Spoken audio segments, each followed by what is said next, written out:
尿布性皮肤炎是因为臀部的皮肤常常接受到排泄物甲尿布的摩擦造成发炎的反应，可能引发细菌或者是真菌的感染，唔定影响到红鞋的舒适度，更增加照顾者的担忧甲负担。因此，基美病院病营室对2020年运用品质管理来进行改善，建立蜜桃全方位防护计划，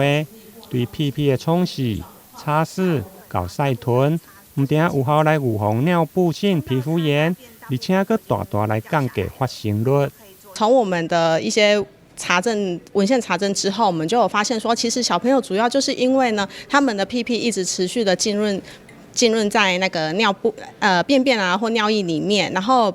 他的屁股一直持续的在尿布里面摩擦，所以呢，我们就利用水洗的方式，那水洗了他的屁屁之后，减少湿纸巾一直去摩擦他的屁股。那再来的话，我们就是用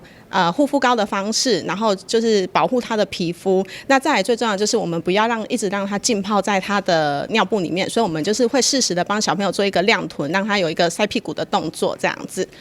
那就可以减少，就是可以大幅的降低小朋友发生尿布性皮肤炎的几率。基美病院病营室的团队透过图像式的记忆、教学流程、甲简单的不要随便擦的考诀，嘛互新手爸妈学会要守护红鞋的皮肤。宝宝出生的时候就是先入病婴室，然后那时候因为对其实小孩照顾上都没有什么就是太多的概念啊，因为病婴室的护理师他们就很好，就会给一些很多卫教啊。刚好那时候宝宝就是因为皮肤都比较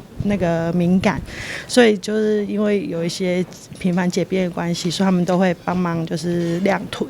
那他们就会开始教导我们怎么去就是帮他做这件动作这样子。对，那也因为就是很谢谢就是病婴室的护理师他们的教导，然后让我宝宝后续在屁屁的照顾上其实都没有什么太大问题这样子。基美病院病营室的护理师陈灵芝表示，尿布性的皮肤炎是一种轻快但会当预防的问题，掌握及时的处理加适当的照护是关键。希望借由提供更加好的健康照护，让红鞋会用远离红屁屁的困扰。台南新闻林跟采访报道。